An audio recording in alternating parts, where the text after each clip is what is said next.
تنقید کا، تنقید سے کوئی مبالغہ نہیں.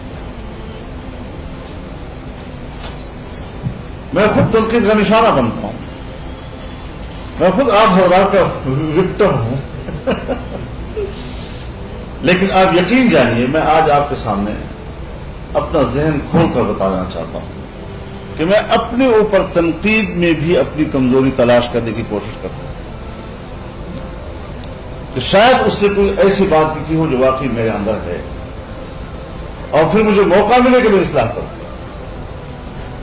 اور یہی تعلیمات نبویہ ہے کہ اگر کوئی آپ پہ تنقید کرے تو پہلے ٹٹولو اپنے آپ کو، اگر وہ آپ کے اندر ہے تو اصلاح کرو اس نے آپ پہ احسان کیا، اور اگر نہیں تو پھر اللہ کے حوالے کر دو. تو ہم تو برداشت کر رہے ہیں، تنقید نہیں. تنقید تو برداشت کرنا بہت اچھی بات ہے، بہتان برداشت کرتے ہیں.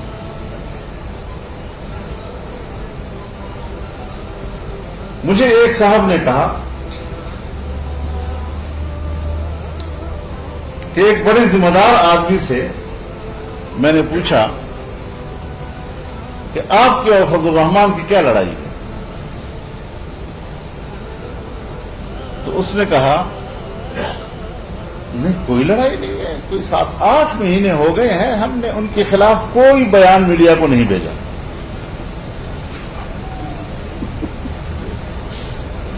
اب آپ خود اندازہ لگائیں کہ ادارے ہمارے ساتھ کیا کرتے ہیں.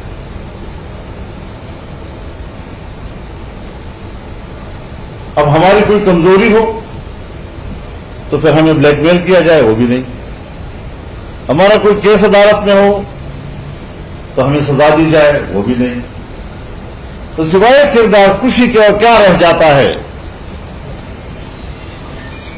اور میری سب سے بڑی شکایت صحافت سے یہی ہے کہ آپ حضرات یا بین الاقوامی ترجیحات کی بنیاد پر صحافت کو ترتیب دیتے ہیں، یا پھر پاکستان کے اسٹیبلشمنٹ کی ترجیحات کو اپنے چینلز اور اپنے اخبارات کا موضوع بناتے ہیں.